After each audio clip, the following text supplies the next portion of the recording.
nós estamos vivendo, continuamos a viver, uma sucessão de fatos graves que um dia após o outro vão se atropelando e nos atropelando. Atropelando não apenas a nós, mas aquilo que nós temos como um direito, que é sabermos o que é que está acontecendo e para onde vamos.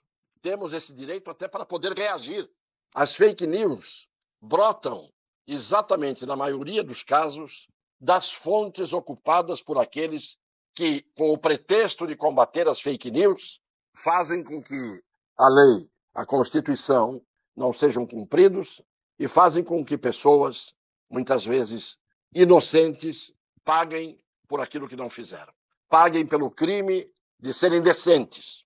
Nós tivemos, estamos falando nisso todo dia, principalmente porque não se pode deixar de falar nisso, porque existe uma CPMI, Comissão Parlamentar Mista de Inquérito, cuidando deste tema. Existe um assunto que há 7 meses está gritando nos nossos ouvidos, que são as ocorrências do 8 de janeiro. E o 8 de janeiro aparece e apareceu no início como sendo um evento que foi chamado de golpe, um atentado ao Estado Democrático de Direito. Alguém admite golpe? Um patriota, um cidadão de bem, um cumpridor das leis, admite golpe de Estado? Não. Quando se levanta a hipótese de que está em curso ou se tentou um golpe, e a gente pode chamar de atentado ao Estado Democrático de Direito, como diz a lei, o Código Penal, no artigo 359, inciso L, isto é inadmissível. Repito, por todas as pessoas de bem de um país. Ninguém pode aceitar isso. Mas também ninguém pode aceitar que se transforme em golpe fictício, uma ficção, uma mentira, uma coisa armada para se fabricar algo que não aconteceu com objetivos escusos, indecentes. Ora, como é que você distingue o verdadeiro golpe tentado de um golpe que não foi sequer tentado e foi transformado em golpe? Como é que você consegue desmontar a tese de que houve um ato de terrorismo e que houve terroristas em ação, quando não houve o ato de terrorismo e nem terroristas em ação? E aí você pode, sim, achar que terroristas são os que inventam o terrorismo que não houve e criam terroristas que não existiram. Isto é uma coisa lógica, absolutamente lógica. Eu estou dizendo algo que é irrespondível. Se você tem o ato de terrorismo e tem o terrorista, não há dúvida nenhuma de que você tem que combater o terrorismo, tirar de circulação os terroristas a qualquer preço.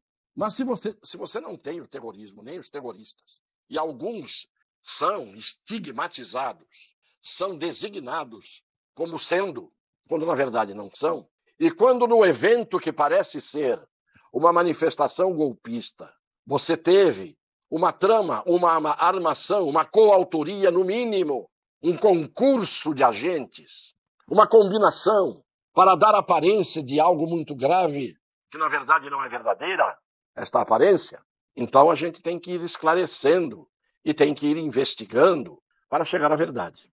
Pois bem, o que é que nós temos visto ultimamente no Brasil?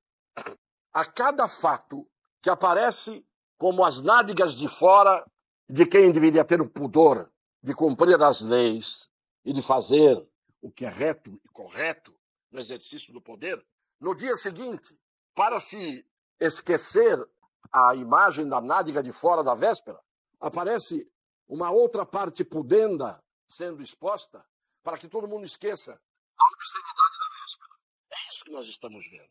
Vou dar aqui um exemplo que nós temos falado nisso aos poucos, aos pedaços, mas quando a gente junta tudo, vê que é irrespondível.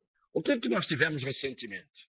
Um discurso descabido de um ministro do Supremo Tribunal Federal, o senhor Barroso, na UNE, como se estivesse num palanque político partidário, fazendo algo que ele não tem o direito de fazer e mostrando a sua cara, que a gente está cansada de ver na sua autenticidade, qual é a cara verdadeira dele. Pois bem, no dia seguinte de ele fazer aquilo que tinha escandalizado as pessoas que não acreditavam que ele tivesse tido a ousadia de fazer aquilo, aparece o evento do aeroporto de Roma.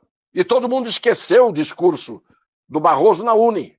E aquilo passou absolutamente para fora da imagem do retrovisor. Desapareceu.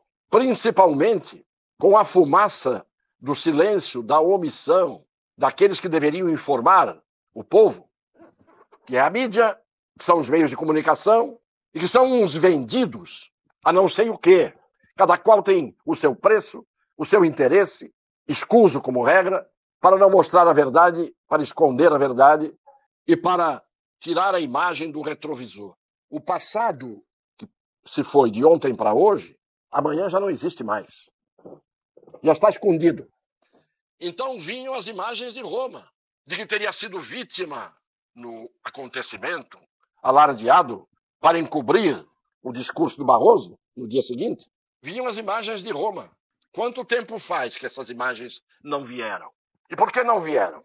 E quando vierem, se vierem, quantas teriam sido apagadas pelo sistema, pelos contratos que se faz para implantação de câmeras de segurança? Até no aeroporto de Fiumicino, Leonardo da Vinci, em Roma, é capaz de o povo ter colocado um tentáculo para fazer com que, se as imagens vierem, venham tarde e venham inautênticas. E eu tenho todo o direito de supor, mais do que supor, de acreditar que essas coisas são propositais, porque depois que houve a menção ao aeroporto de Roma, e em seguida, no dia seguinte, como as imagens não vinham do aeroporto de Roma, apareceu a história do ministro Dino, negando se apresentar as imagens do dia 8, Flávio Dino. Aí ele diz, eu vou pedir autorização e vou perguntar ao senhor Alexandre de Moraes do Supremo se ele deve mostrar. Já com isso, ele criou um fato novo que também tirou do retrovisor a imagem, o fato do aeroporto de Roma. Em seguida, nós ficamos esperando o ministro Alexandre de Moraes dizer se ele devia ou não devia mostrar as imagens.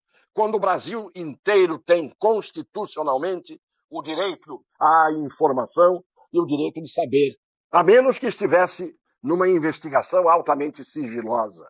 Diante de um golpe de Estado, você supõe que haveria uma investigação profunda, imediata e sigilosa. Aí tudo bem. Mas esse golpe de Estado era um golpe tão fictício.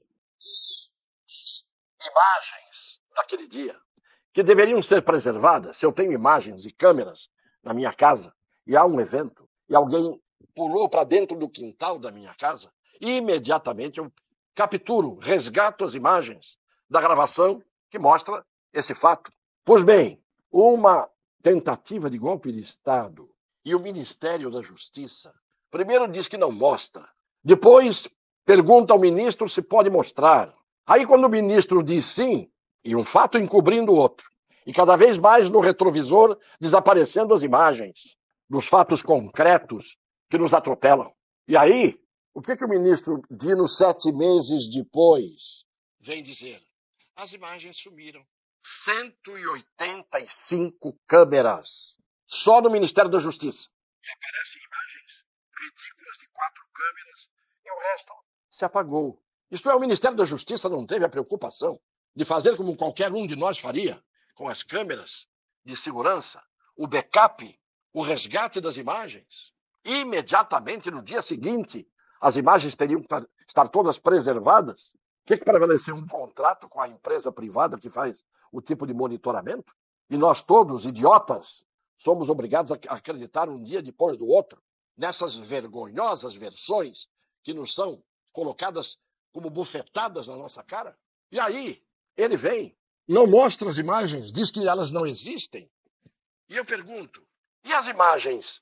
Se o Ministério da Justiça tinha 185 câmeras, quantas câmeras teria ou tem o Palácio do Planalto? Quantas câmeras teriam, ou teria, ou tem, o Congresso Nacional? E, de repente, as imagens todas que apareceram foram aquelas que no dia nós vimos ao vivo, pela transmissão das emissoras de TV, e são aquelas que a CNN fez vazar com o senhor G. Dias perambulando como uma barata tonta, escalado para estar ali naquele dia, fazendo o papel de boi de piranha, ou de bode expiatório, ou do que quiserem. E esse general, sem estrelas, se prestou a isso? Porque se prestou sempre a ser o ajudante de ordens do atual presidente da República. Agora, pior, de novo o retrovisor. No momento em que o senhor Flávio Dino, para espanto geral da nação, diz que não havia imagens, não dá nem tempo de as pessoas pararem para meditar sobre as mentiras sucessivas. E no dia seguinte, vai o general depor na CPMI. É a tal cortina de fumaça que se sucede a cada cortina de fumaça que vai se dissipando, para que não se enxergue nada. Então, o Flávio Dino fez aquele papel grotesco, debochado, mas ao mesmo tempo quase que assustado, mandando um recado para o seu presidente, dizendo: eu estou sozinho nisso, só eu que sou omisso.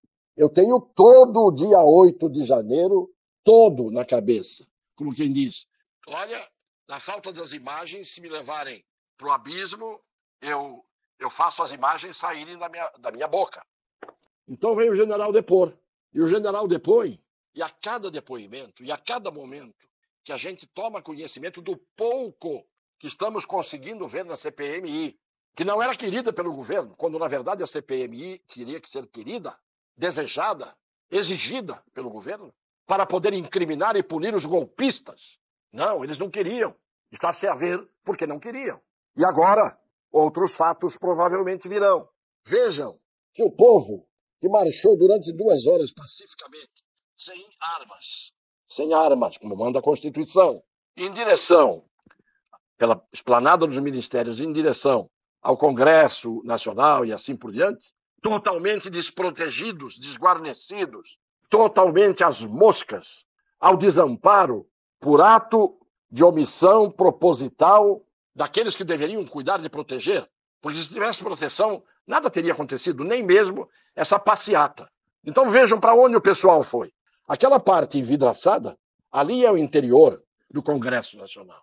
Se você sobe essa rampa, como maciçamente estão vendo, e vai para a laje superior do Congresso Nacional, você não tem intenção de ingressar no Congresso Nacional, porque não há nenhum tipo de acesso, nem pela rampa, nem pela laje onde a multidão está, para o interior do palácio.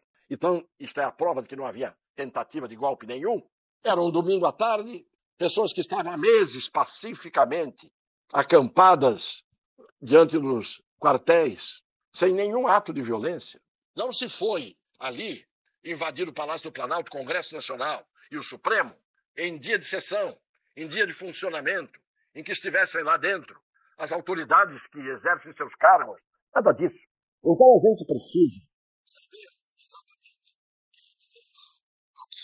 Porque quantos desses que estão na rampa e estão na laje do Congresso Nacional ficaram presos sem ter feito absolutamente nada, sem praticar um crime. Crimes praticaram aqueles que tiveram ação realizada. E não se sabe exatamente a que ideologia ou a que grupos políticos pertenciam todos os que entraram ali e depredaram. Porque a grande maioria que ficou fora não tomou uma atitude de violência. Praticamente não houve ninguém que tomasse uma atitude de violência por parte dessa multidão que estava ali em cima. Portanto, é preciso que alguém tenha a coragem cívica, tenha a vergonha, tenha a decência de começar a contribuir para o restabelecimento da verdade. Porque não ia se esperar de um G. Dias, depondo ontem, que ele fizesse isso. Como não se pode esperar de muitos outros, todos poderosos, que fizessem esse tipo de resgate da verdade, que é o que o Brasil precisa ter. É lamentável hoje ser brasileiro. Só não me causa vergonha ser brasileiro, porque como eu, há milhões de brasileiros que não praticam atos que denotam pouca vergonha, que denotam disfarçatez, que denotam descaramento. Haverá um momento em que os que agiram e os que se omitiram para fortalecer os que agiram, para criar a ficção de uma tentativa de golpe de Estado, haverá um momento em que todos serão desmascarados e colocados no devido lugar. Não é possível continuarmos com este cinismo imperando, com esta atitude de sem vergonhice cívica. O ministro da Justiça hoje deveria estar enquadrado na lei das fake news, no inquérito das fake news, e deveria estar, no mínimo, na mesma condição de que estamos processados. Não se sabe exatamente como esses vieram a ser processados, porque há muito mais gente processada do que gente identificada. Então, o que se pretendeu, ao se agir contra essa massa, que naquele dia, num domingo, de uma Brasília vazia, se deslocou para um lugar e contou com a instigação e com a trama que parece evidente, para que alguns ali infiltrados os atiçasse, é preciso que cada um saiba exatamente quem fez o quê. E não vai se saber. E as pessoas perguntam, os comentaristas, e nós vamos saber? Onde vamos parar? Isso não está parecendo estranho? Estranho, conversa mole. Tem nada de estranho. Está tudo muito escancarado para quem quiser enxergar. Um beijo no coração das pessoas de boa fé.